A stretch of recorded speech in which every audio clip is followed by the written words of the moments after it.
Doomsday 3. Yeah, we had Doomsday 1.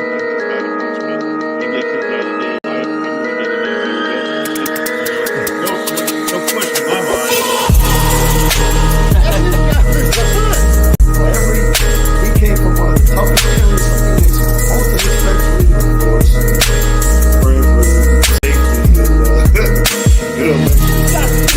On the defense, talking about it. You better get your ass involved. You better get involved. I just gotta say, when it comes to mortality, Different. For sure, and they would have thrown it off because And this guy gets off you. Father from you said that I go to bed every night.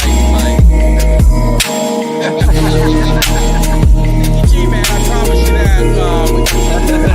We got a special.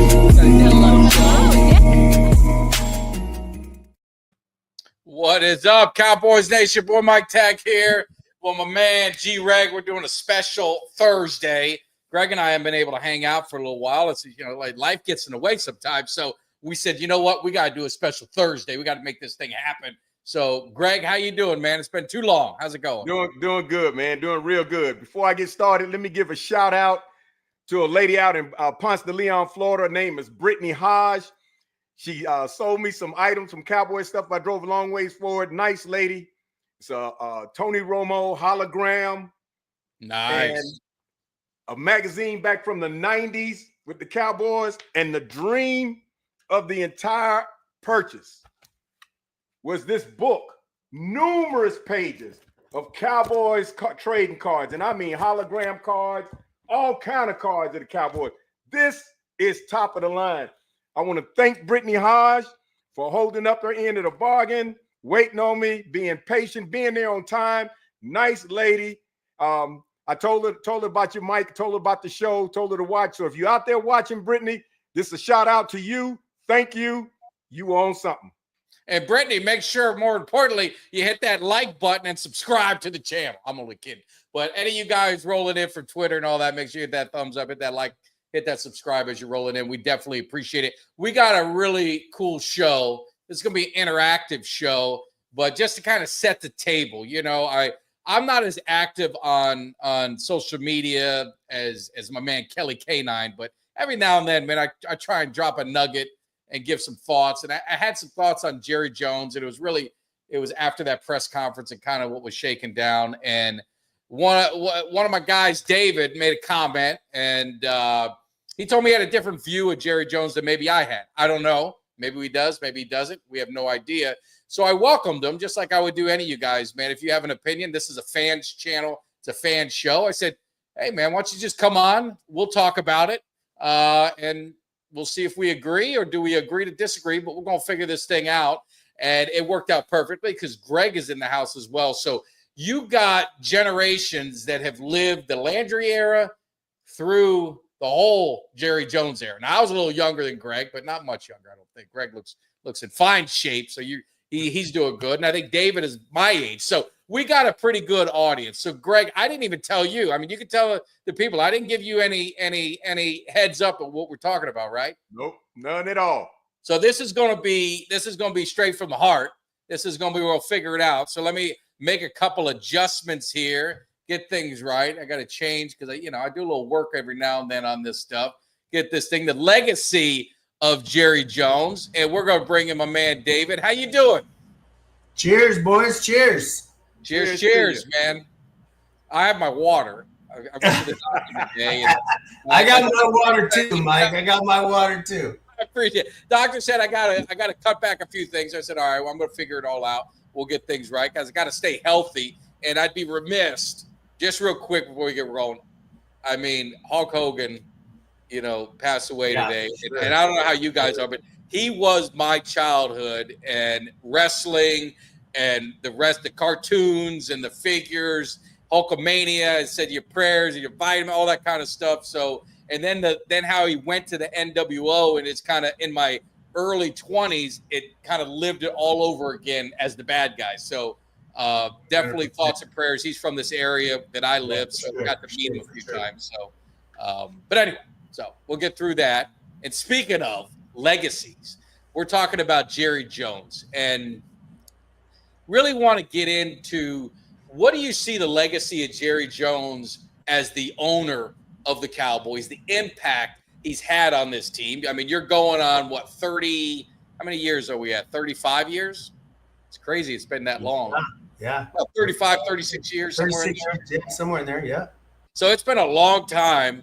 There's been a lot of good times, been some bad times, and been some heartbreaking times. And it seems like the Cowboys are in that heartbreaking time right now because teams always seem good, competitive, but breaks your heart. So first of all, David, give a quick background. Give us your credentials as a Cowboys fan. I want to make sure I'm talking with someone who's got some credentials that's going to be able to hold the conversation. So, all right. Well, here, I'll just start with this. Look. See this right here? Look at that. There you I go. like it. It's old Staubach jersey right there, guys. I didn't even get to watch Staubach, but he's one of my all-time favorites, just based off of some of the history we've watched and got to see. But yeah, so I'll give you a little history. Man, yeah, I'm a diehard. Just like we all are, right? We've all been there. I kind of fell in the lap with you guys and K9 and kind of started following you guys. And yeah, man, I love the vibe. You got a great show. Everything's freaking awesome. So I became a fan. My older brother was a big Cowboy fan growing up. We live out in the country in the rural area. We were just talking about this a little bit ago, but we didn't have the internet and we didn't have all this stuff back in the day. And, we just got to watch football on Sundays. And if we were lucky, the Cowboys were on because I live out in California, by the way. Yeah. So, if we were lucky, the Cowboys were on TV. A lot of times they were because they're America's team, baby. That's why. So, yeah, I got to watch a lot of Cowboy games growing up with my brother, and he kind of made me a Cowboy fan. Believe it or not, I became, really into football.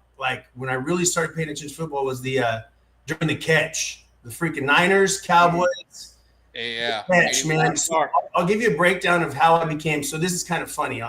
We'll move on. But my oldest brother is a Niner fan, hardcore Niner fan, season ticket holder, huge Niner fan. And then he's also a Giants fan. Well, my other brother is a Cowboy fan and a A's fan. So, and I was the youngest brother, so I was trying to make them both happy. So I was like, man, I can't. One would give me shit about one thing. One give me, you got to be a Niner fan, you got to be a Cowboy fan, you got to be a Giants fan. I'm like, dude, hold on a second, guys. Here, I'm gonna figure this out. So I became a Giants fan for my older brother, which kind of worked out for me, and I became a Cowboy fan for my other brother. So I got to watch 3 World Series and 3 Super Bowls in my lifetime. I think I did pretty freaking good, man. That was a good deal. Good deal you made. That's a good deal. Yeah. If I could only play the lottery and win shit like that, I'd be all right. Yeah. Well, hasn't been that lucky since. Well, I want to remind everyone, or you remind me of the thought process. So I had posted about Jerry Jones, and maybe I don't know if it was the exact tweet, but the press conference. It's like, dude, just get out of the way. You're undermining the coach. You cut the legs right from underneath him. He's trying to build a culture. He's trying to show the leadership. And Jerry, here you go, hogging the TV and hogging the spotlight and talking about all your own stuff and making a distraction with Micah Parsons, making a distraction with Trayvon Diggs, making a distraction with Terrence Steele, that you now have the head coach that is a rookie trying to build something. He's got to clean this mess up because now this is what's being talked about every single day on every channel. And this is my biggest problem with Jerry Jones. You agree with me or you disagree? And then, Greg, I want you to give your side because I didn't ask your side either. Well, I mean, are you asking me or are you asking Greg? Yeah, I'm asking you first. Okay. Yes. All right, so I'll give you my breakdown. So here's my, I'm a business owner. Nowhere near Jerry's stature. I wish I was, but I'm a business owner. So I try to look at the whole thing in a business sense, right? Because football, going back to when we first started watching, it wasn't as much of a business sense it is now. It's kind of transitioned to with social media and everything going on, everybody knows about everybody's contracts and everything. So it's very much exposed. It's very much business driven, so it's definitely a business, right? So I look at things, maybe in a different perspective than everybody else in regards to Jerry. I kind of look at things in a business sense with the guy. And I think it pisses a lot of people off. I just had a huge argument with some guy on Twitter the other day. We were going back and forth. But anyways, so I look at things just a little bit differently. I'm not one of those guys that's like, what have you done for me lately kind of guy. I like what people do And then I like how they build off of that. And then, listen, with Jerry, it's this. We just talked about this earlier. When he first bought the Cowboys, I hated the way he handled Tom Landry, right? We could all kind of agree on that. Mm-hmm. I didn't like the way he just dumped him and kind of did what he did, right? Yeah. And then he makes these phenomenal moves, hires Jimmy, trades for Herschel Walker. The Herschel Walker trade was like a huge deal. There's so many things that transpired in that short period of time in that turnaround era that, made me obviously think a little bit differently, Jerry. I think we can all agree on this, that if it wasn't Jerry taking over the Cowboys when they were in the position that they were, who knows where we might be right now? We might be the Browns, right? Mm-hmm. I mean, it's very possible. So I'm one of those guys, I don't forget the things that you've done for me. You know what I mean? But I also do understand where the newer generation is having a hard time, dealing with the way Jerry does things, because Jerry does things on a very old school platform sometimes. But I think that we tend to forget that deep down inside, Jerry really truly cares for his players. And you guys correct me if I'm wrong here, but I can't remember the last time a true star that came through Dallas didn't stay in Dallas. In right? their prime. Besides, let me rephrase that. In their prime, right? Obviously, Emmett left at the end. There's some, Ware left at the end. But I'm talking about in their prime days, right? Right. So for me to listen to all these people like mother F the guy, it's like, man, all right, I get where you're coming from. But at the same time, we have to look at, the big picture here and say, well, is he really that guy, or is he kind of blending in the business side of things with the competitive side of things? I think the one thing that I have the biggest problem with everybody hating Jerry is they act like he's not competitive, right? Mm-hmm. Like he doesn't want to put a competitive team on the field. And I think that's like my biggest problem that I have with everybody is like, oh, he doesn't want to win. He doesn't want to win. He doesn't want to win. Man, I don't know. If you own a business, I own a small business. I want to be successful in everything that I do. And I'm pretty sure that Jerry don't want to lose. You know what I mean? I know sometimes it may seem like that, but when you're on the outside looking in and you're running something, you're not always going to make the right decisions. Things aren't going to always go the right way. Sometimes you get lucky. Sometimes you're good, and sometimes you're not. You know what I mean? So I think that's like my biggest disconnect. All right. Well, let's get Greg's. You said it. You said a bunch, David. Some I agree with, and I'll respond to the ones I agree with, and others I would probably disagree. But sorry, go ahead, Greg. I didn't mean to keep. Well, first of all, David, I can totally respect your opinion because coming from a business standpoint, I see how you see it. The thing is, I go way back in the Staubach days. Way back. I'm talking about way back. So I remember all of that. Tom Landry was my man. I didn't like the way Jerry Jones did Tom Landry when he did it. And I was sore with Jerry Jones the way he did it for a long time. That taste a little bit has never left me. But at the same time, Jerry, if you stop and think about it, yeah, he's a businessman. The smartest move he made was hiring Jimmy Johnson.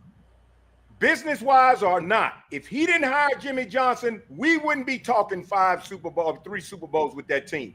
And he hired the lowest hanging fruit, somebody he knew from his past, he played with, championship caliber, who happened to be a champion at University of Miami.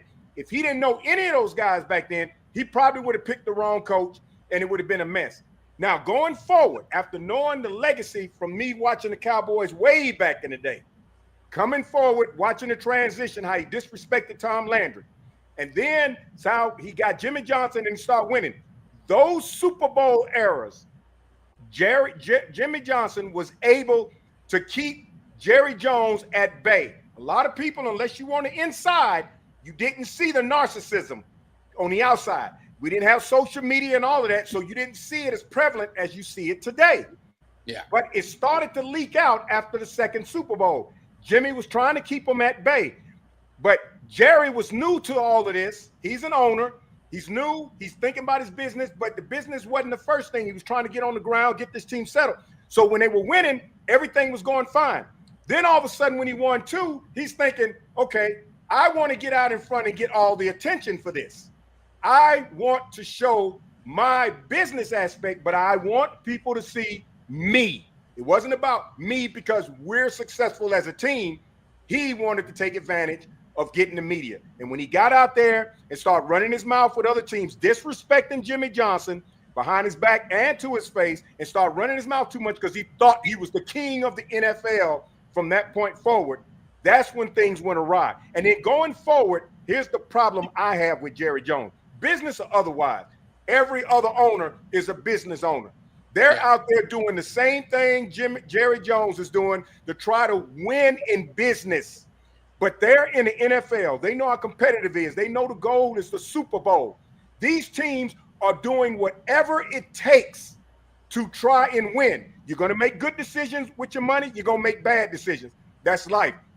But they're doing things that have become the blueprint of the NFL for years, decades, that help win or get them close. Jerry is still stuck back there in the 80s with being greedy with his money, tight, thinking he's going to get a Super Bowl on the cheap. And just like this year, one thing about Jerry, he will never change his stripes. He's waiting to the last minute to sign the most powerful defensive player, linebacker / defensive front guy in the league, and he's playing with him so much that he might wind up messing around and we get a breaking news break that Micah Parsons is leaving. It is, to me, it's worse than Dak and Lamb. It's getting ugly right now. And Jerry's running his mouth like he always does. If he would sit back as an owner, everybody knows you own the team. Everybody knows the success of the Cowboys. You don't have to always be out in front of the people that are actually doing it for you. Yeah. You are the boss. You're a winner because they are doing the winning for you. If you don't take care of them, you look like garbage. And last year, David, he got the most unwelcome, targeted publicity in his face by every team, every fan in the entire NFL with the way he didn't get anybody in free agency. When he went to Philadelphia, think he can walk in there because he's Jerry Jones, everybody gonna like him. They smashed him. They love him in Philadelphia. What are you talking about? They love him. They smashed him. And see, Jerry's business is not about his business anymore. It's about him. That's what I was gonna say, Greg. And I said this back in the 80s. Yeah. Jerry Jones, every single year, is going to do one thing that sabotages the team. He will always do one thing every year to sabotage the team. And guess what it is this year? Looks like it's going to be Micah Parsons. So I respect your opinion about the business aspect because you're a businessman. But you got to look at the whole picture.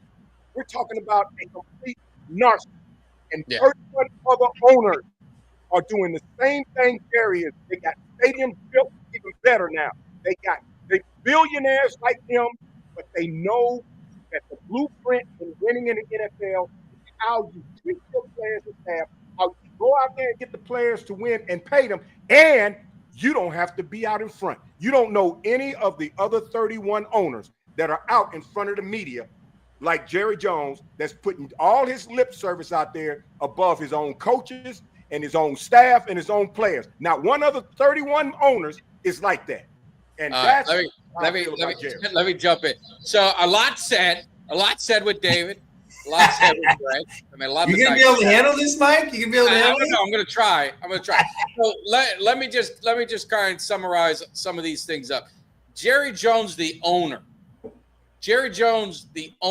the marketing, what he's done for the brand, what he's done for the Cowboys, first class, everything. But you go to the stadium. I mean, it's a Super Bowl atmosphere every time you go. The Star. I mean, it is as a fan of a team. It makes, I don't know, you can't be any prouder when you walk around there. You do walk out. You walk in there with your chest high, head up, and you're proud to be a fan of the Dallas Cowboys because of what they've done. Everything first class. The problem I have with Jerry is Jerry, the GM.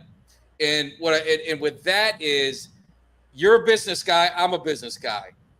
You got the owner, you've got the managers, and you got the employees. When you cut the legs from under the manager, and the players and the employees can jump them and go directly to the owner's box in the owner's office, that is not a recipe for success. It's a recipe for a bad culture. It's a recipe for dissension. It's a recipe for the problems that you see today. And I think that has been the Cowboys' problem for years. And take away Bill Parcells was the only other coach that kind of kept him in his line. All the others have been kind of submissive. And I think you see Schotty, and I think Schotty has, and I'm not going to say Jimmy Johnson, but Schotty has some of those tendencies that you like to see. He kicked a player out of practice for fighting. He's trying to set the tone. He's trying to set a culture. He talks about the family. Everything is right for what you need for this team today, in this mindset. And then you come out and you stroll out, Jerry, and you had Micah Parsons that you guys could have signed back in March and whatever else, and they've done nothing. And then you come out and you make the press conference about Micah Parsons, about Trayvon Diggs, who had nothing to do with it. Dak Prescott had nothing to do with it. Terrence Steele had nothing to do with it. But you throw all this shade because you want to be the quotable guy. You want to be on the front of ESPN. Now he made all the headlines. Everyone's talking about the Cowboys. Everyone's leading with them. Think about it. The Philadelphia Eagles are the defending Super Bowl champions. They should be talking about, can they repeat? Is this a dynasty? I haven't heard 2 words about Philadelphia. Everything is still about the Cowboys and the drama. And Jerry loves that, but it just destroys everything that this coach is trying to build, and it just cuts the legs from right under. That's my problem with Jerry Jones. All right, can I rebuttal that? A little bit. Okay, first of all, I'm going to say, hey, I respect everybody's opinion. Greg. That's what we do. That's what we do. Right, we all love each other, right? It is what it is. Here's my thing. So here, I'm going to bring out a couple points. So everything that you just mentioned about Jerry, right? Nobody's talking about Philadelphia. Does anybody ever talk about any other team besides Dallas? I mean, really, rather they're signing players or not signing players, or Dallas could be 1-15 and they're still talking about Dallas, right? I mean, it is what it is. But Jerry has a lot to do with that, because 100%. He bought the most attractive franchise in probably all of sports, unless you're getting into soccer, and I don't want to get into that, but they're the most attractive sports franchise in the world. So to run a franchise this big it's just different. You know what I mean? Everything is different about it. I'm not sure that any owner can come in here and not get scrutinized for one thing or the other, right? Because there's just so many fans. There's so many things that transpire, that take place, that no matter what you do as an owner here, you're going to get scrutinized. I mean, rather you're 1-15, which they were at one point in time, and I remember everybody hammering him at that point in time, saying he was the worst owner at the time. I can't believe he's doing what he's doing. Why did he buy this franchise? 3 years later, he's the best guy since sliced bread. He's the best owner that ever came in the league, blah, blah, blah, blah, blah, blah, right? So here's my rebuttal to you guys. When you say, Greg, well, nobody else, no other owner's doing this. Are we sure? Or are we just paying attention to what the Cowboys are doing? Because right now, Trey Hendrickson's not at camp. The guy led the league in sacks last year. He was probably the best defensive end in the league. They still haven't signed their first-round draft pick. He's walked away, okay? The Washington Commanders don't have McClain in at camp. Well, okay? wait, are the owners having press conferences? That's the point. Listen, I get what you're saying. I get what you're saying, and I understand that. And that is the point where I don't necessarily like, but I will say this: is he? It's hard because he's the owner and the GM, right? Whose fault is that? Is he doing a press conference as the owner, or is he doing a press conference as the GM? Because that's what I'm saying. So, like these other teams are doing them with the GM. They're having press conferences every day. We're just not seeing them like we see. How long was Andy Reid's press conference opening? How long was his press conference? And was the general manager there? And how much? If he was, how many words did he say? Well, that's what I'm saying. Well, and Mike, I'm agreeing with you. But And here's the the Eagles. thing. How many Eagles? Okay, but listen. You got to remember, the Kansas City Chiefs are not the Dallas Cowboys either. Hour and a half You know press what I conference. mean? Yeah. No, I agree with you.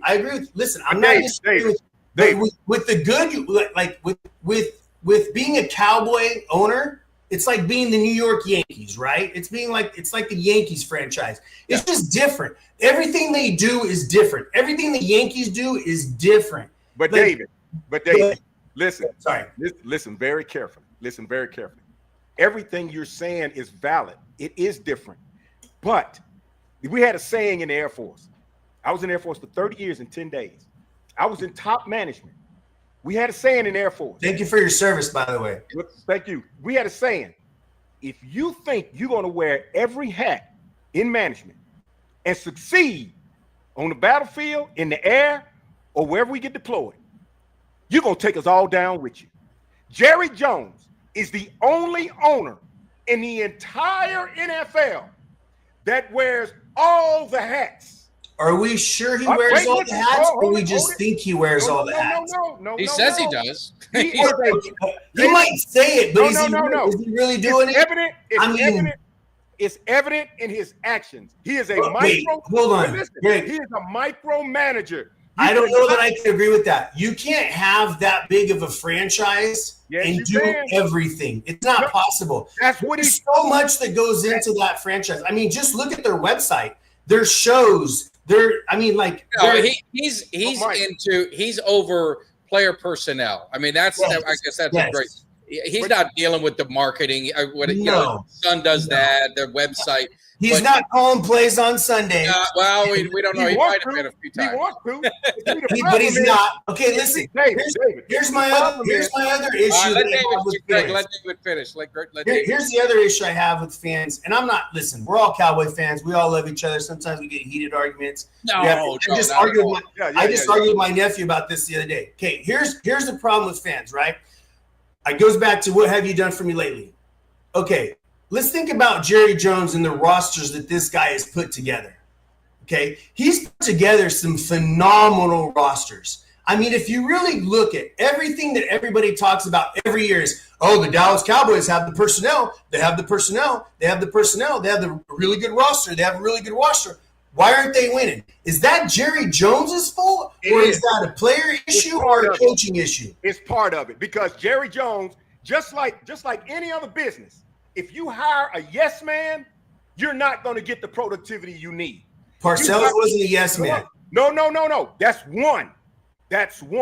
The majority of coaches after Jimmy Johnson that Jerry hired were yes men. He didn't want another Jimmy Johnson because he knew another Jimmy Johnson was not going to sit back and take his BS. Jerry, this is the problem. Jerry has had the opportunity. He puts together rosters. I'll agree with you a little bit on that. Here, we got some comments from our. We got to get everyone involved. So we got everyone involved. Sorry. Troy said it best. Season after Jimmy fired, Jerry showed up to practice in shorts and a cap. Never did that with Jimmy. Ultra says it's Trashcott's issue. Now we haven't won a Super Bowl in 30 years. Now, I don't know if Trashcott's been the quarterback. It's been a common theme. I will just say this. I just want to add this. It's the rosters have been good. Absolutely. I think the roster, you can't argue that the team. Tough to argue. Had plenty of teams. So then I always think of what? And I, like you said, I'm in sales. I have a sales team. If I have the best sales team that on paper, the best top of everyone, and they're not succeeding, I got to start looking in the mirror and I got to start wondering why. And are the things that I'm doing impacting their focus, impacting their drive, impacting their motivation? And it could be a cultural thing. That's why I say with Jerry, when you can leave, when Des Bryant, Tony Romo, Jason Witten, all these great guys, Tyron Smith, when they can go right up to the owner's box and talk to him and bypass the head coach. That did not happen with Jimmy Johnson. Jimmy Johnson left Troy Aikman at the field because he was at a press conference too long. He left Michael Irvin on the flight. Now, Mike, I can agree with you on that. There's a little bit. It's a different. I can agree with you on that. It's an I intense problem. I totally agree with you on that part of it. 100% agree with you on that part of it. There is a chain of command design. Okay, but it's kind of funny because look, but here's the thing. But right now they're knocking everybody because Micah hasn't been signed. And you know what I'm saying? Like right now it's oh, well, you know, Jerry's not signing Micah. Jerry's not signing Micah. It's, you know, why hasn't he signed him? Why hasn't he signed him? Well, dude, you can't. It's tough to have your cake and eat it too, right? You can have these guys. You can have. We just got done talking about it. When was the last time a star player left Dallas? It just doesn't happen. Like it literally does not happen. Why did he have to make it a media issue? Why? Yeah. All he had to say is, "Hey." I will say this. Because, then why did he have to say, "Well, what about his availability? We paid Dak Prescott and he got hurt. We paid Terrence Steele and maybe that wasn't worth it. We paid Trayvon Diggs. Maybe that wasn't worth it." Why do you have to? All he had to do is say a very simple thing. We're talking through it. It's a big deal. You're talking big numbers. Those things take time. He has said that. He said that multiple times. After he didn't say that. After so many times already. After he sabotaged for a year. They've been talking about this contract for a year. At what point in time do you get tired of hearing the same question, the same shit every single day? What did Bill Belichick do? I'm glad you said that in his press conferences. I'm glad you said that, David. At what point of time do you get tired of hearing Jerry Jones in the media sabotaging, undercutting his management and his team players? Good question you brought up. At what time do you get tired of hearing from Jerry Jones? You know, but you know why? Because he owns the Dallas Cowboys. It doesn't matter who comes in. Whoever owns this franchise, they're gonna get hammered with media. That's just a fact. It's like nobody cares about what's going on with the Browns right now. The only reason why anybody cares about what's going on with the Browns is because Deion Sanders' son is there. But it's not the issue. That's it. Other than that, nobody gives two shits about what's going on. It's not the issue of whether any owner is going to catch flack. That's the game. That's NFL. It's about the only owner in the entire NFL that feels like he has to be in front of the mic every day and not just saying things like, well, you know, we're talking through this, we're going to handle this. No, out there undercutting the team, undercutting management, undercutting everybody else because he wants to be seen. Jerry will sabotage this team till the day he walks out the door. He's the only owner that wants to wear all the hats. He's the only owner that will hire yes men as coaches instead of going out there getting all the coaches he needs. Okay. Last year he could have got Derrick Henry or Saquon. Last year, completely agree. I cannot disagree with anything about last year. That has nothing to do with the media. All that's about Jerry Jones having to have total control. Hey, he is a micro. Let David respond. Hey, I cannot disagree about last year. So that's where we'll agree, right? But it kind of goes back to that same thing we talked about. As a business owner, you're not always going to make good decisions. Not every year is going to be the right year, right? Okay. If we're going to take the good, then we have to take the bad. So here's my question.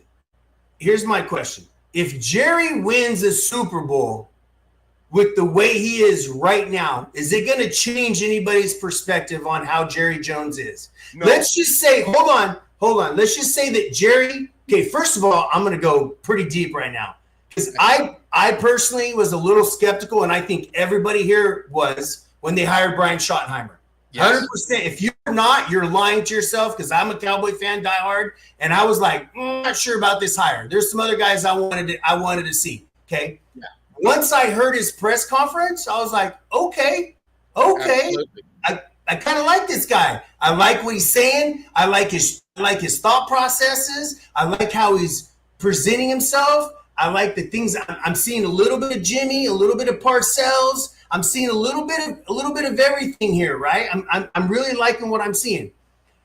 And then you hear, God damn it, I can't think of his name. The guy that runs the player personnel. I can't think. Will McClay. Will McClay. Then I find out that Will McClay pretty much says, "Hey, listen, if you don't hire," and I don't know this to be 100% true, but this is the rumor mill, right? Was that if we all know that Will McClay wasn't under contract. So Will McClay basically told Jerry, either you hire Brian or I'm out. It's pretty much what I heard, right? Yeah, I don't know.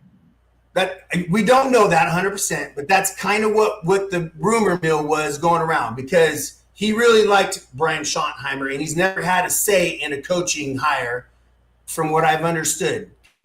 So if we're going to sit here and rap on Jerry for all the stupid shit he does, which I'm not disagreeing you, he reminds me of Trump sometimes. He says some stupid ass shit. You're just like, what the hell are you saying, dude? You know what I mean? Like, I don't want to get into politics, but you know what I'm talking about. Okay. Yeah. So if we're going to rap him on the stupid stuff he does, let's at least credit him on some of the stuff that he's done. You know, where the Brian hire was like, whoa, what the hell is he doing? Here's another stupid hire. And then we don't know what's going on the inside. We had no idea who Brian Schottenheimer really was until Jerry actually gave him an opportunity to coach. And now all of a sudden everybody's like, man, kind of like this guy. I like what he's saying. I like what he's doing. I like what I'm seeing in training camp. So all I'm saying is, if we're going to rap the guy, which I'm totally fine with rapping people. Trust me, I have no problems telling people off all the time. But we also have to sit back and say, hey, you know what? We have to give him credit for, like, hey, nobody liked the Brian Schottenheimer hire. But right now, the way things are looking, and I know it's going to translate into Sundays. I'm not dumb. I get all that, right? It's got to translate into Sundays. But right now, he's looking like, holy shit, this is a pretty good hire. So are we going to give him credit for the hire? That's all I'm saying. Jerry gets, listen, we all have been giving Jerry credit for how they draft all over the years. Believe it or not. Is it Jerry drafting or is it McClay drafting? No. All of us die-hard, committed Cowboys fans.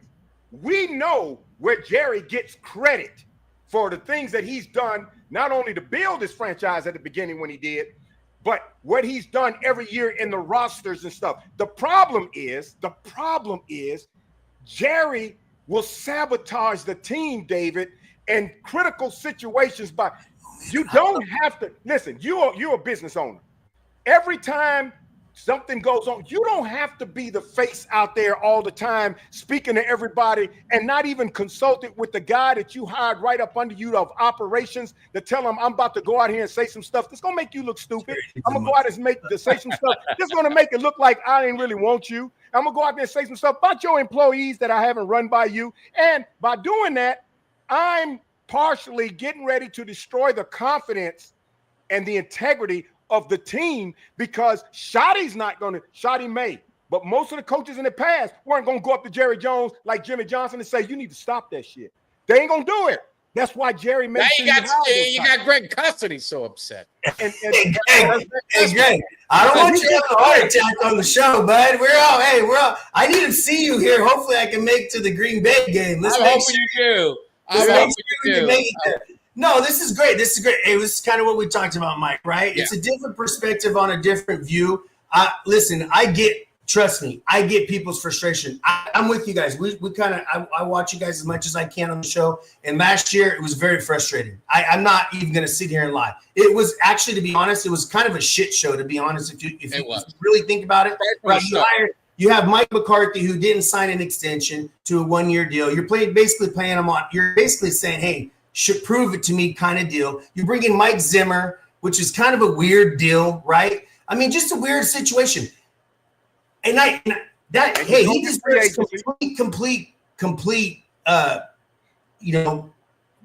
completely to be told he did shitty ass job. I lack better words, I guess. He really shit the bed last year. I completely agree.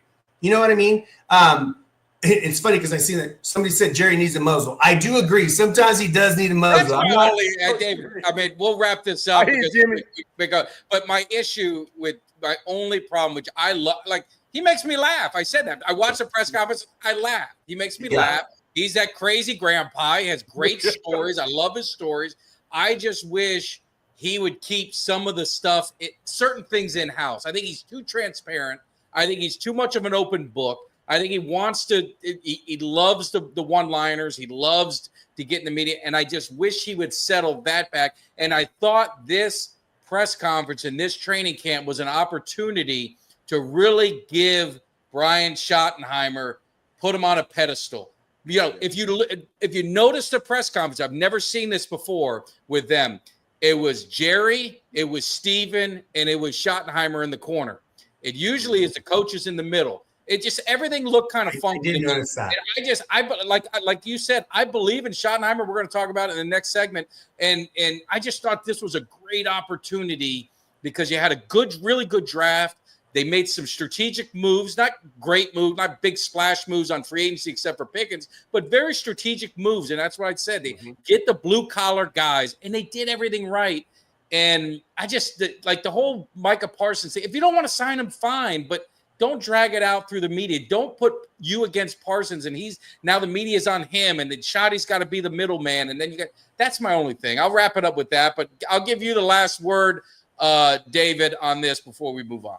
All right, cool. No, hey, I'm not disagreeing with you. There is some things, but here's what I am going to leave, right? I guess my goal is this.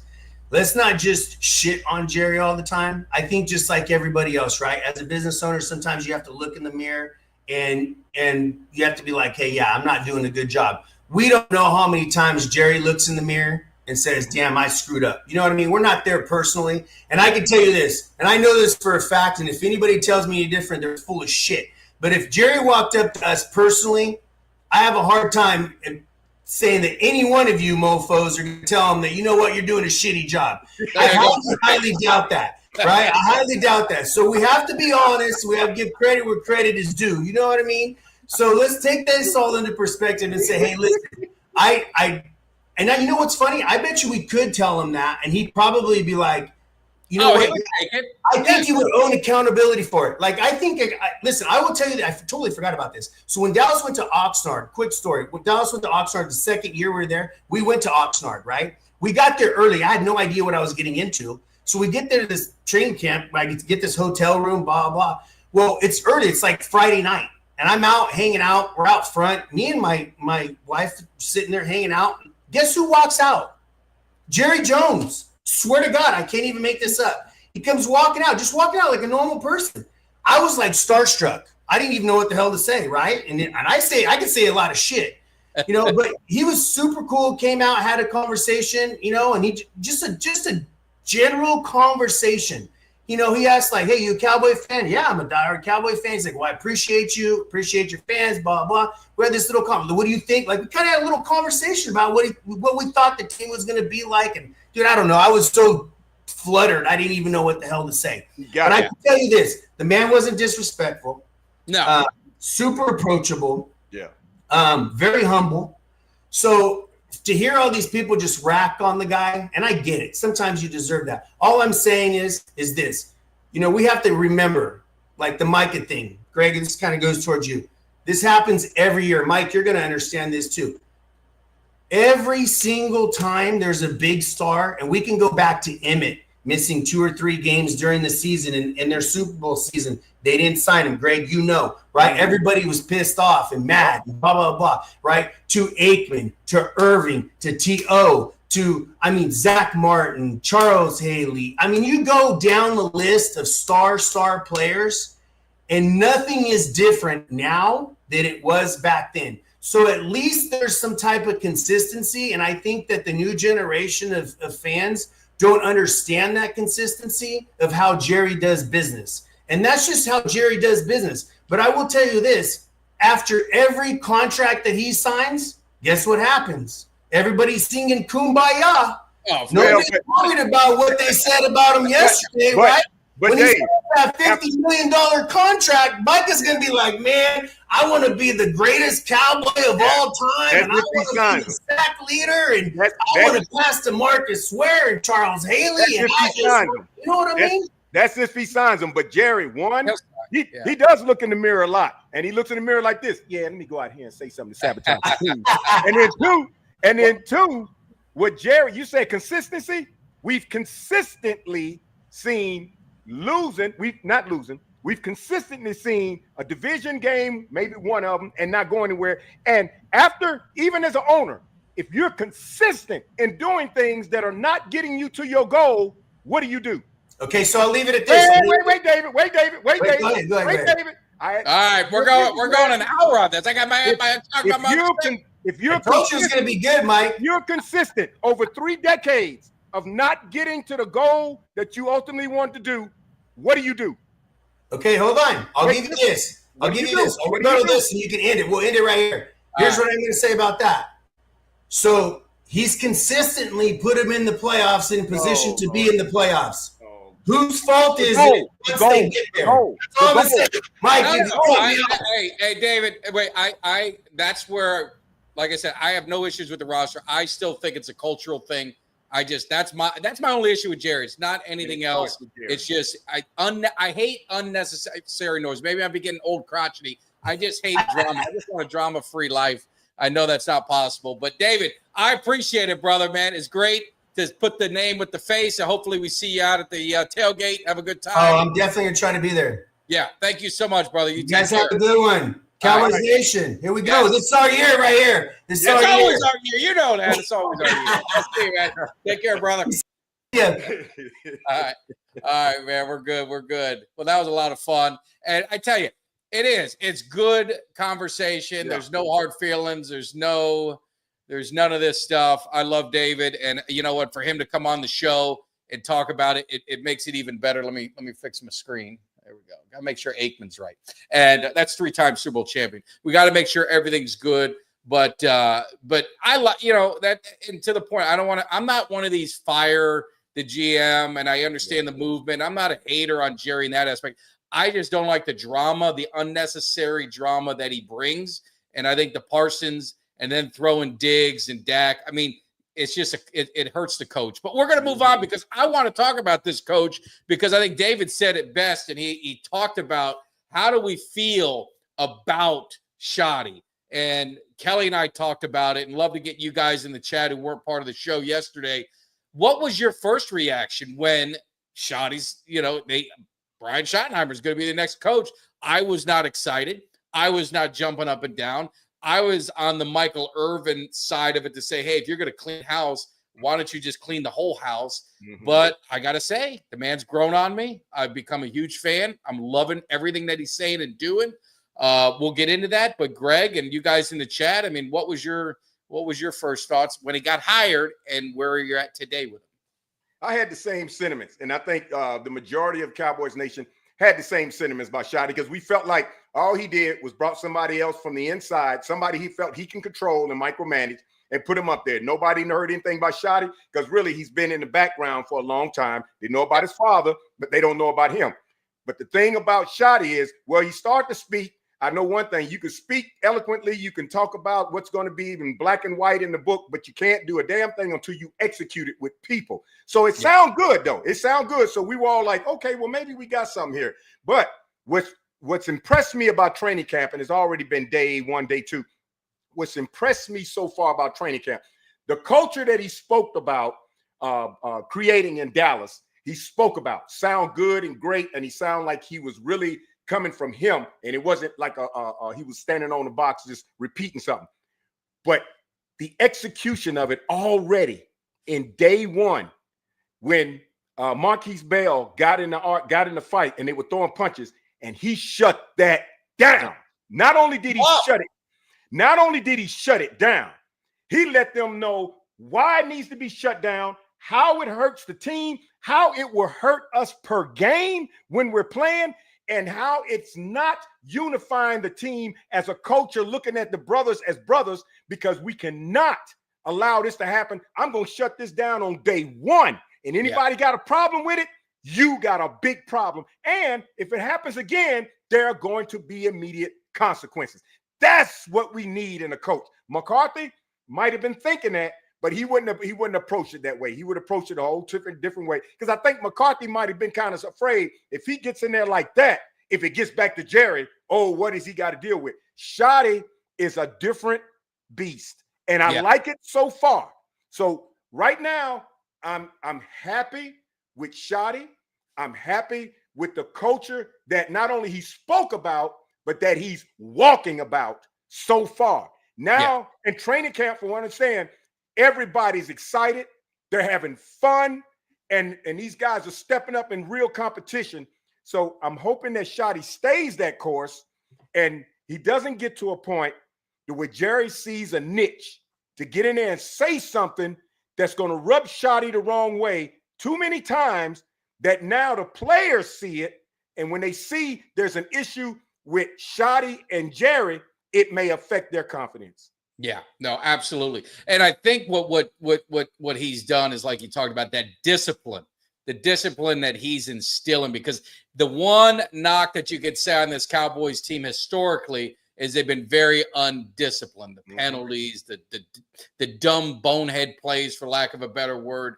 That's the thing that's kind of hurt this team. And you see him attacking that early, like when the punch is thrown, when they're hitting a little bit too much, when they're just in shorts, and Sam Williams is kind of hitting a little, when he shouldn't, pulled him out of practice. I mean, bringing accountability is what he has brought early on. Now it's got to translate in the games, and it's got to translate on the field. But it's I see a lot of comments about Eberflus and the important signing that he was, on top of that, as a defensive coordinator. He talked about the most important thing in his defense is discipline. So it's coming from all angles. There's 17 new coaches on this staff, and it's all going the same way, preaching the same word. And that's why I say I just hope that Jerry gives Schotty the space to create the culture that he wants to develop with his team, and he's doing it with the leaders. And that's the part that's a little frustrating. I'm not going to beat a dead horse with Parsons. We've done that, but they talked about the leader of Parsons. They talked about him, moved him with the same locker, right next to Dak, and leadership. And Parsons has shown that leadership, above and beyond.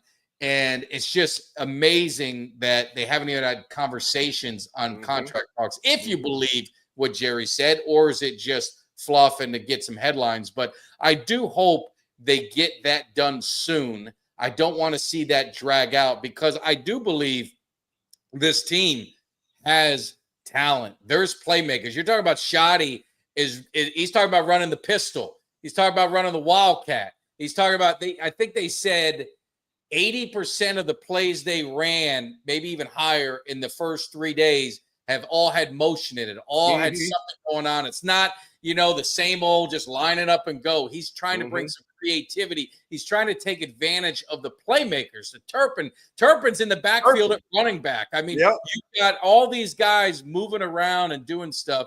You just hope that he's given the opportunity to really take the reins of this team. And you know what? Try it a little different. That's what I just said with Jerry. Try it a little different. It worked in the past when you kind of took that step back because you were too busy trying to pay off them debts to let Jimmy Johnson run the team. Is give this guy the authority he needs to set that culture. Yeah, and I really like the fact that, because remember last year I used to talk about, I said, we don't do any motions. We just get up there and line up and go. Now we got pre-snap motions. We got plays to keep the defense honest. And I'm talking about regularly, and bringing Turpin in. He has identified the fact that Turpin has a lot more to contribute to this team than just special teams and every now and then getting on the outside. He knows we got the bookend wide receivers now, and we got the tight ends. When he knows that Turpin is that X factor back in the backfield, and these other motion plays that they're designing for Turpin. And once he gets through that hole, Turpin is making people miss. So it's going to be extremely exciting to see these pre-snap motions that we're doing, the excitement from the players who are looking forward to that. And Ferguson coming in on his own, he's going to be 100% healthy. I just can't wait till he puts this offense in motion. And I'm willing, I know a lot of fans aren't, I'm willing to give them 2 years to get all this together, because with all those new coaches, I don't have 2 years. No, I'm not saying 2 years that this year we have a 7-10 record or something like 7-9. What I'm saying is we'll get to the playoffs, but I'm saying I'm giving them 2 years for greatness, because Jimmy Johnson came in, bam, and then boom, because it's going to, not 3, because in 3 years you're going to lose. By the third year, you're going to lose a lot of these players. It has to be done within these next 2 years, period, because that third year, a lot of players are going, and we have a roster. I'm telling you, Kenneth Murray. Let's get this chat there. A couple things, and I say My man Doug, you called me. At least my phone said you called me, and I tried to call you back a few days ago. So I don't know if you butt dialed me, and then you don't even call me back after I called you back. But either way, if you do need me, hit me up. Delunatic, Kelly and I talked about this. Or we might have texted. I don't know if we talked about it on the show. But Mozzie is around 300 pounds. Now he's losing weight, and they want him to be an attacker. They want him going forward. And that's not what he kind of did. I don't know if that's what he's drafted for. It seems like they keep moving him around. The thing, my opinion on Mozzie, when I'm hearing this, is they don't know what to do with him, and he's not working out, and they're just grasping at straws, trying to find a way that they can try and salvage the first round pick that he's in, that he is. I don't think that's a good sign when I'm hearing this. I pray to God I'm wrong, but I don't think that's a good sign. Well, and I said it last year. It was one of the shows, and you posed the question to everybody. What do y'all think we need to do with Mozzie? Should we keep him, let him go? And everybody's saying keep him. I said let him go. Let him go, because Mozzie is not going to be a leader. He's just not that guy. That's his. Yeah. This character is not leader. Mozzie is comfortable. And when you get comfortable, you no longer are putting in the effort that it takes to be great. And that's all. And Mozzie, I really think Mozzie's at that point to where I really think Mozzie's saying, well, if they cut me, they cut me, and somebody else pick me up, I get a paycheck, that's it. Mozzie is not. Sometimes you draft somebody in the first round and they turn around to be a dud. And last year I wasn't impressed with Mozzie, and I didn't see nothing in Mozzie that he was going to step up and be the leader this year, because last year I think it was a game or two and people were like, ooh, Mozzie stepped up. Well, Mozzie, that was it. Everybody else was gone. And if he had a couple of plays, fine. Mozzie is not a household name. No. Mozzie, as far as I'm concerned, last year he should have been gone. If he's gone this year, well, Mozzie, good luck somewhere else. But you are not what we need, because with the new players coming in, with the players alongside of you that came in when they came in, right now you should be among. And if you're not a natural leader, then just do your job. Yeah, you don't have to be. Not everyone's a leader. He can be a blue collar guy. Run through some of this. I want to get everyone in there. Need a package for Milton. I think they're gonna, when they run some of those pistol formations and some of these things, I think you're gonna see Milton in there. He's a guy that gives you a lot of hope at the future quarterback. And God forbid if Dak were to go down, it gives you hope that you've got a chance to. There's a lot of upside there. So I'm excited. Yeah, I saw Turpin will probably be doing some of the Wildcat that they'll run. That makes a lot of sense because of his speed. Just he better not get hit too much, because we need him, because he's a game breaker on special teams and also at receiver. I did see there was another one. It looks like the starters aren't going to play in preseason. I'm going to get a comment on that one, because with them doing a new offense, and I know preseason isn't what the preseason was when, back in the day, but they're very limited on their practices. It's not two-a-days. It's not those grinding days. So it always, to me, seems like the offense is behind. They always stutter and start slow. Sometimes, I mean, in my recent memory, do you think with this offense and with Dak not playing, most of last year, would you like to see him get a series or two, or just something to get your feet wet in the preseason? Or are you fine with just let him roll when week one starts?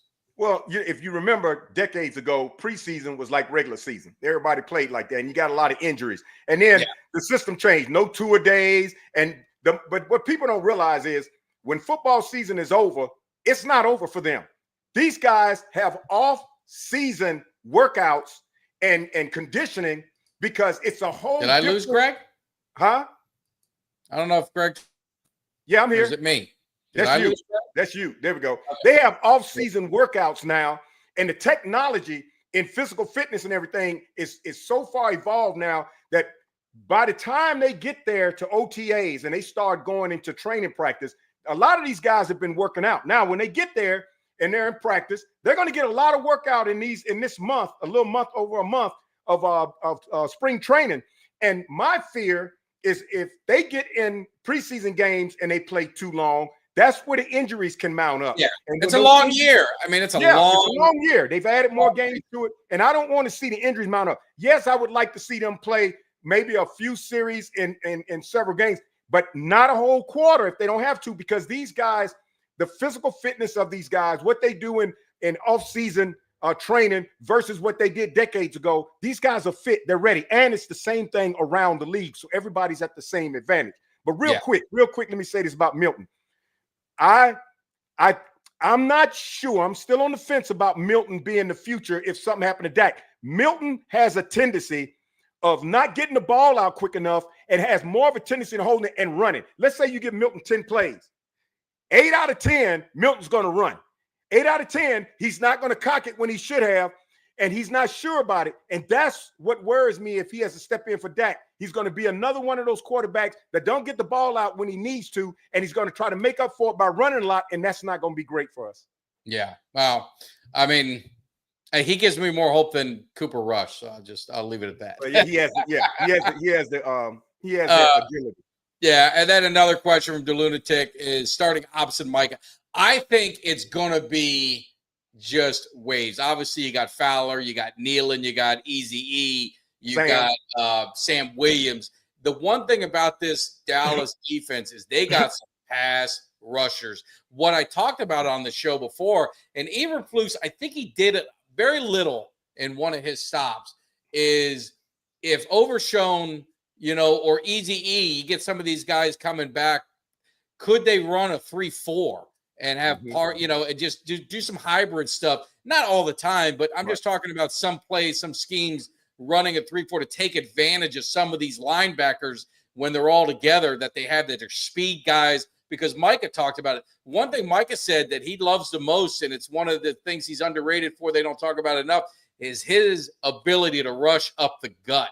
Right up the gut and get that quarterback. So I think they have the opportunity to be very creative with their guys, because some of their DNs could be hybrid linebackers. If we ran a 3-4, Eazy-E could be that. Sam Williams could be that. Obviously Parsons. So they've got some things to work with. I'm excited about our pass rush, and it better be really good, because I'm on the fence about our secondary. But I'm really high on our pass rush. We're going to sack the quarterback. Yeah, I'm high on our pass rush. When I look at the names, I look at the skill, I look at the talent, I look at what they added to it in the draft. I'm like, that offensive line for these other teams, they're not going to know who to get. And the speed, they're going to all have to play honest on every one of them, and somebody's going to get through there quick. And that's the thing. Take the time away from the quarterback, and that will help us, because with the linebackers, you shorten up the time, the ball's got to come underneath. Linebackers handle that. You give them too much time. Right now, we're not fully healthy and we're not complete with the full talent we need is cornerbacks and the safety position. And pray tell, nothing happens to any of them in training camp, because then we're decimated. So if that defensive line we got can do what it is that they need to do, and that has nothing to do with these players they just recently signed, like the guy they signed from the UFL and these other guys they brought in camp. We got some competition on defensive line like you wouldn't know. It could rival Philadelphia's defensive line with the talent we have, and it's just going to be amazing. That's big words, but better words is our man David, the guest, with a great super chat. Not necessary, but definitely appreciate it. All these super chats go towards our Cowboys Cave tailgate party. He said, go hit that like button. You guys hit that like. Make sure you follow Greg. Make sure you follow me and everyone, man. We're Cowboys Nation. Support each other, all the channels. Great content. Great, on Twitter, all these guys, David, good conversation. So definitely go out and you follow all of Cowboys Nation, because we're all in this thing together. We're going to figure it out, and it's family. But like we talked about, we have our Cowboys Cave tailgate party is going to be coming up, and you guys do not want to miss it. I'm trying to find it. Our 3rd annual Cowboys Cave tailgate party, and my man Cuts by Jones, he's put together a phenomenal gift, a phenomenal opportunity for you guys to commemorate this great day, and it's a Cowboys Cave paddle, and you can get your name on the other side, Cowboys Cave on the front, or whatever phrase you want. I did Dallas versus Green Bay because I did the star versus the Green Bay logo because I loved commemorating the event. And you guys can check it out. It's $40.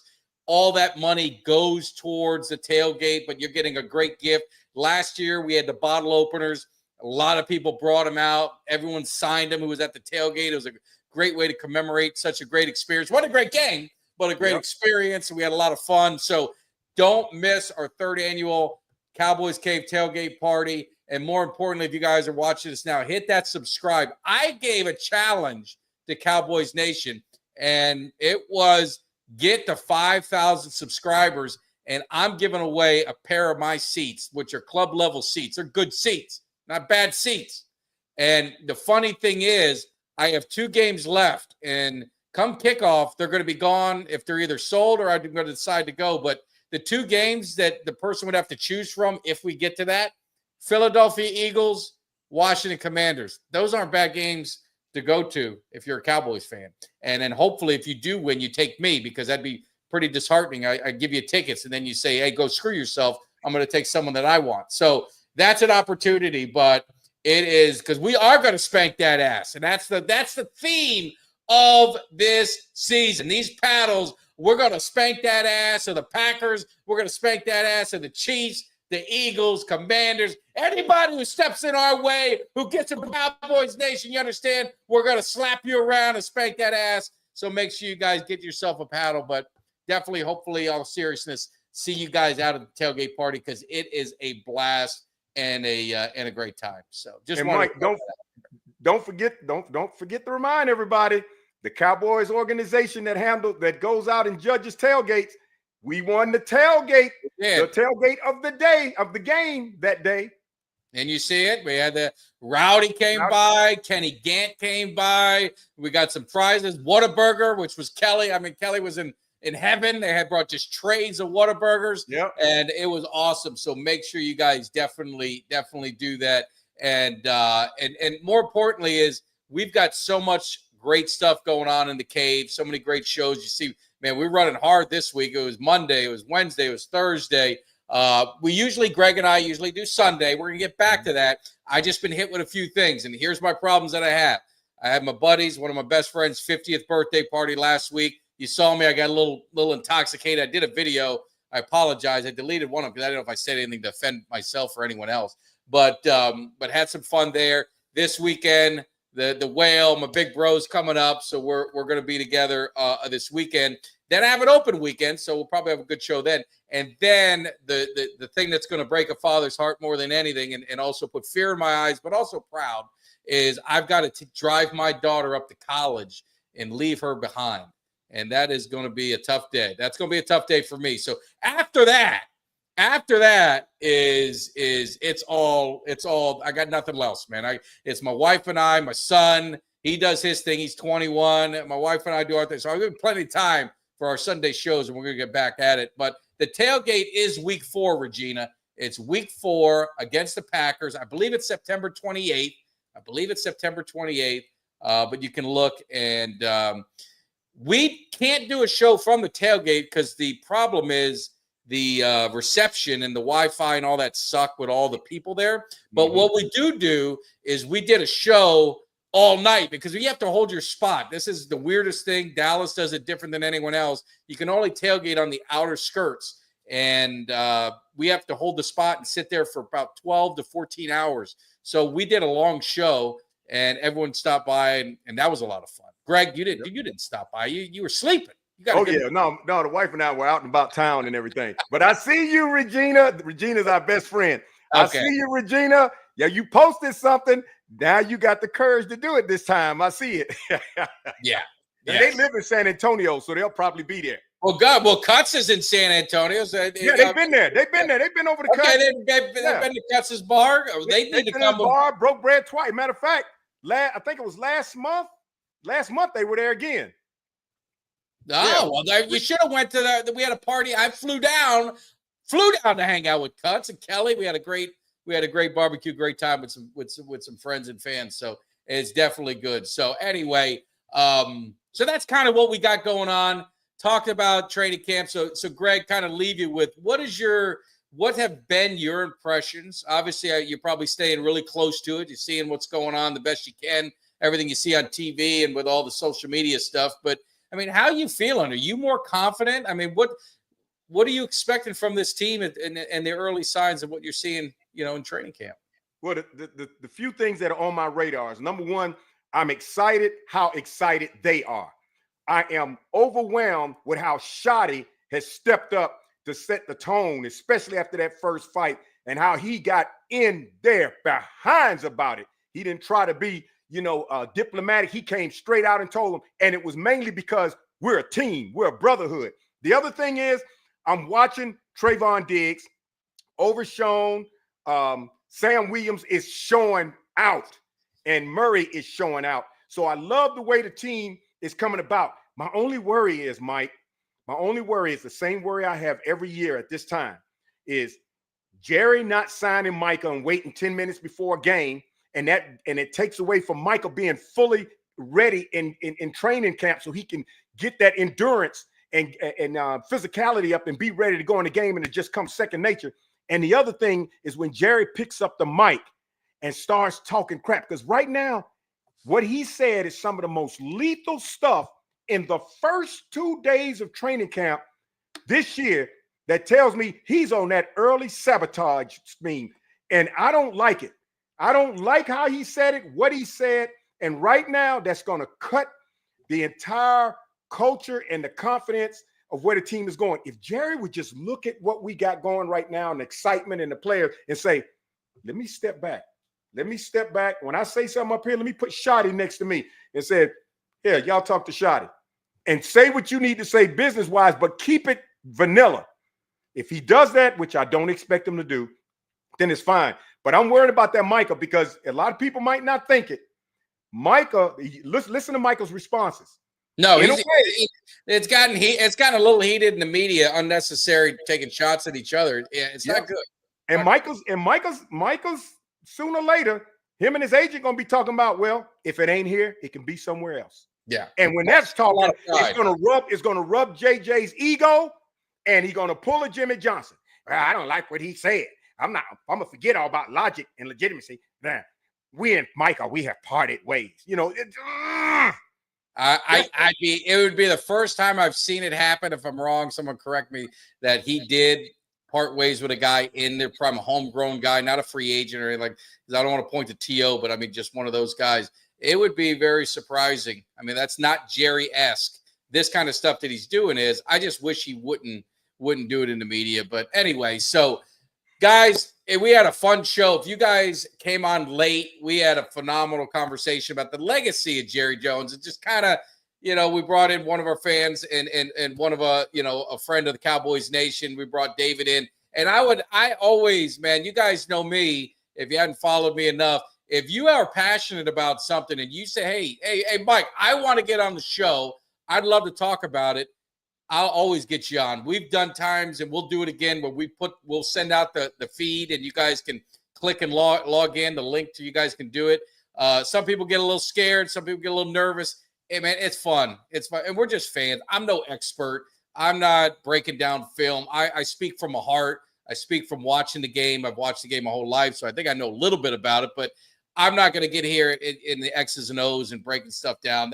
There's other people that do a phenomenal job on other. I mean, Jay Tuck, obviously comes to mind the most, and Law Nation and some of those guys. But I'm a fan, and I'm just going to speak as a fan, just like I think Greg and really everyone who's on our show, man. We just love our team, and we want to see that 6th Lombardi, man. It's taken too goddamn long. Yep.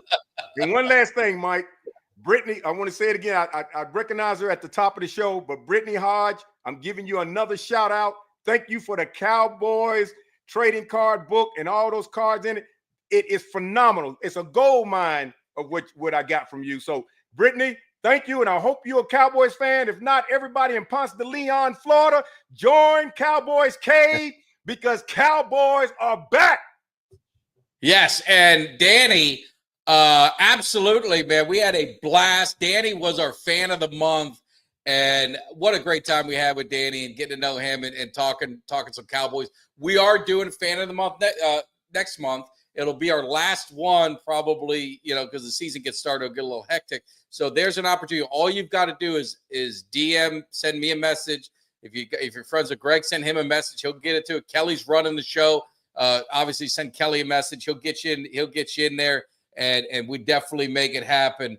And it's a lot of fun, man. It's a lot of fun. Yeah, Carl, you're welcome. I got no problem with it. You want to come on here, I would welcome that. And we play week 1. You want to come on? You can come on as a guest, and we'll see what happens. Yes, Hulkster, I talked about it. Absolutely breaks my heart. It's fortunate to meet him a few times, and I understand. You know, I got some comments from people. He wasn't a perfect person, and later on in life, he made mistakes, and he's probably said some things that he regretted. But look at the man, the entire life, everything he did for kids, everything he did for people, the joy he brought to a lot of families and a lot of kids growing up. I mean, he was someone that was a what do they call that? They don't really call it much anymore. What is the when a hero, or what do they call a role model? He was a role model to a lot of kids in those wrestling years. So gone too soon. 71, man. I think at that age, I'm like, man, that's a blink of an eye. So definitely rest in peace. And losing Ozzy Osbourne and Malcolm Jamal Warner. I mean, the 80s is childhood. I mean, we all grew up. It was tough to see them all go. And so definitely terrible. But I appreciate it. Greg, I love you, my brother. We are going to do this again. I reached out to Eugene Lockhart. I'm like, Eugene, are we ready to rock and roll? He said, man, we're going to make it happen. So we're going to get a show next week with Eugene, because I really want to get his insight on what's going on with Parsons and these Cowboys, the defense. So we'll get our man Eugene Lockhart back on the show. We're going to make it happen. But Cowboys Nation, you guys have a great evening, a great weekend. Wish your boys some luck, because I'm going to the Hard Rock. My brother's coming up. So pray that I win some money, or at least break even. I don't want to lose any money, because I got games to go to and Cowboy Readers to buy. So appreciate it, guys. Love you, Greg. I will see you next week, man. Take care. See you, Cowboys Nation. Give me somebody that's hungry. Give me somebody that's hungry. I need somebody